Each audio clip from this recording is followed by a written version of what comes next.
5월 9일입니다. 비느하스가 한 일이라는 제목으로 민수기 25장 1절에서 18절까지 말씀 읽습니다. 이스라엘이 시딤에 머무는 동안에 백성들이 모압 사람의 딸들과 음행을 하기 시작하였다.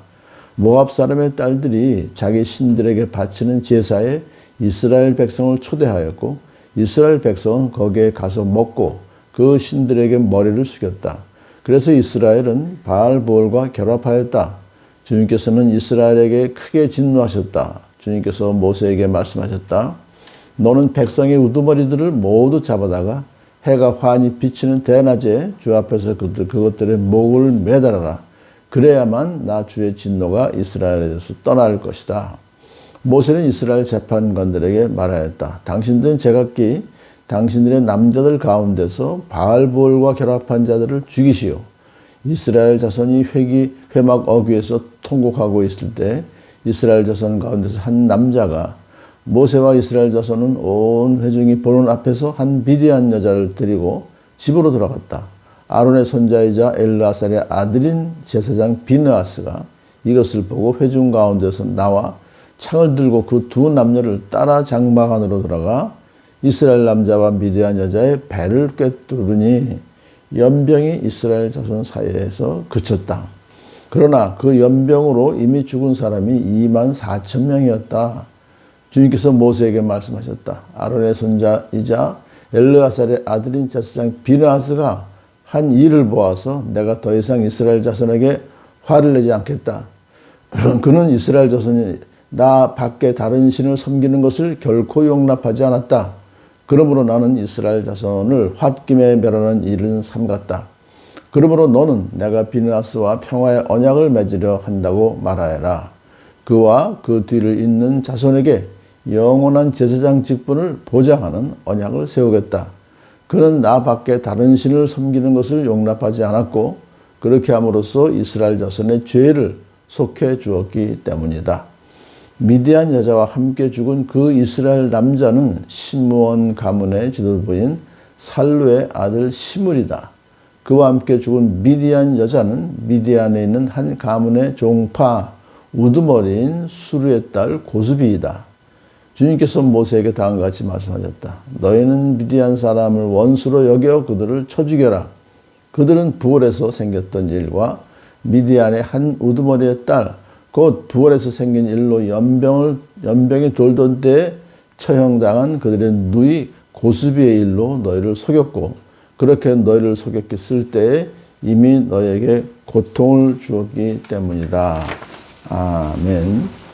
시딤이라는 곳이 이제 요단강 동쪽 한 10km 정도 떨어진 곳에 지금 이스라엘 백성들이 이제 요단강을 건너기 전에 진을 쳤던 그 두 정탐꾼을 여리고성으로 보냈던 그런 장소였었어요. 오랫동안 그곳에 머물다 보니까 모압의 딸들과 음행을 하기 시작했다. 이것은 사실은 발람이 꾀를 낸 거예요. 아무리 저주하려고 해도 하나님께서 저주 못하게 하시니까 이스라엘을 이제 무너뜨리기 위해서는 음란한 여인들을 모압 여인들과 미디안 여인도 같이 동원했습니다. 왜냐하면 그 모압 여인들이 자기 신들 바알볼에게 이제 제사를 드릴 때에 이스라엘 남자들을 초대한 거예요. 그리고 거기서 음식도 먹고 그 신들에게 머리를 숙였습니다. 왜냐하면 그 바알에게 제사를 할 때는 항상 술과 춤과 여인, 음행이 따랐거든요. 제사가 끝나고 모압 여인들과 음행을 즐겼다. 그것을 성경이 말하고 있습니다. 결국 그들은 가나안 땅에 들어가기도 전에 요단강 동편에서 하나님을 배반하고 모압의 신들과 결탁하게 된 거죠. 그래서 하나님께서 얼마나 크게 노하셨을까요? 백성의 우두머리들을 모두 잡아다가 대낮에 목을 매달아 죽여라. 그래야 나 하나님의 진노가 이스라엘에서 떠날 것이다. 그렇게 이제 모세에게 말씀하셨고 그것이 이제 공개적인 처형이 시작됩니다. 그것은 왜냐하면 우상숭배와 음행의 죄가 공동체를 완전히 무너뜨릴 수 있는 무서운 죄이기 때문에 경고하기 위한 것이죠. 모세가 재판관들에게 지시합니다. 남자들 가운데서 바알보올과 결합한 자들을 죽여라. 하나님께서 우두머리들을 죽여라 할 때 바로 바알브올과 결합한 자들은 결국 그 모압 여인들과 음행을 한 자들을 말하는 거죠. 자, 이렇게 해서 이제 일반 백성들에게 하나님께서는 연병으로 벌 내리셨어요.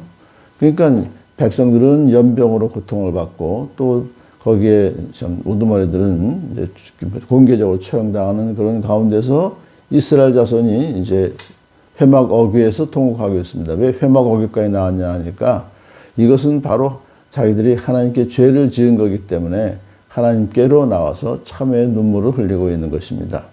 그런데 한 남자가 모세와 이스라엘 온 백성들이 보는 앞에서 한 미디안 여자를 데리고 자기 집으로 들어가요. 왜 그렇게 그 대낮에 또 들어갑니까? 그것은 음행을 하기 위한 것입니다. 근데 그 남자는 시므온 지파의 한 족장입니다. 그 이름은 시므리였었어요.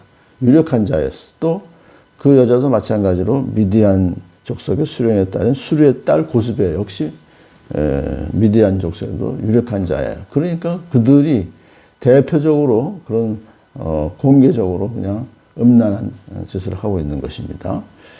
자, 그래서 결국 하나님께서 참 보시기에 얼마나 안타까웠겠어요. 그러니까 그 당시에 얼마나 그 음행의 죄가 만연되어 있다는 것을 여기서 보여주고 있습니다.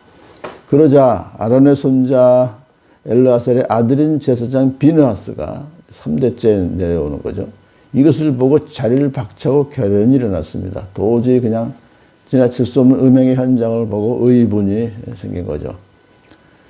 비느하스가 회중 가운데서 나와서 창을 들고 그 두 남녀를 따라 장막 안으로 들어가서 그들의 배를 꿰뚫었다. 아마 음행의 현장이었었겠죠.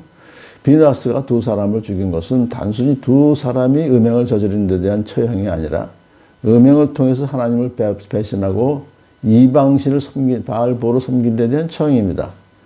제사장으로서 비느하스는 하나님과 이스라엘 백성을 위해서 두 사람을 징계함으로써 더 이상 이방 여인과의 음행을 하지 못하도록 경고한 것이죠.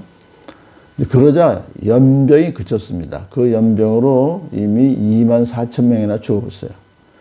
자, 그러자 주님께서 모세에게 말씀하신 비느하스가 한 일을 보아서 내가 더 이상 이스라엘에게 화를 내지 않겠다. 왜냐하면 그는 이스라엘 자손이 하나님 외에 다른 신을 섬기는 것을 결코 용납하지 않았고 그렇게 함으로써 그가 이스라엘 자손의 죄를 속해 주었기 때문에 용서해 주었기 때문에 용서함 받게 해 주었기 때문이다. 한 사람 비느하스의 열심으로 이스라엘 전체가 구원을 받게 된 것입니다. 자, 그러자 하나님께서는 비느하스와 평화의 언약을 맺겠다고 하세요. 나는 그와 그 뒤를 잇는 자손에게 영원한 제사장 직분을 보장하는 언약을 세우겠다. 결국 비느하스의 행동으로 하나님께서 그와 그 후손에게 대제사장 직분을 이제 허락하신 것이죠. 자, 이것은 결국 이스라엘의 죄악을 청산함으로써 주어진 것이기 때문에 이것은 예수님의 십자가에서 이루신 평화, 십자가에서 하나님과 인간 사이의 평화를 이루신 것을 예표한 것이다. 그러므로 이 비느하스의 행동은 예수님의 구원 사역의 한 모형이었다. 이렇게 말하고 있어요. 자, 이제 주님께서 모세에게 이번에는 너희는 미디안 사람을 원수로 여겨 그들을 쳐 죽여라. 근데 모압은 빼놓고 미디안만 그렇게 원수로 여기라 그랬을까 생각하니까 모압은 결국 아브라함의 후손들이니까 같이 혈통을 이제 같이 보시고 긍휼을 베풀어 주셨다. 그렇게 결과적으로 여기서 한 사람 비느하스의 그러한 그 참 행동이 의분에 불타서 범행의 현장에서 그들을 처형했던 그것이 결국은 피를 흘림으로써 이스라엘 백성의 죄를 속하게 해주신 것처럼 우리도 사실 우리의 삶을 통해서 하나님께서 우리를 통해서 우리 동족에 또 우리 주변에 죄를 속하는 그런 또 제사장 직분을 감당하는 그러한 저와 여러분 되기를 축복합니다.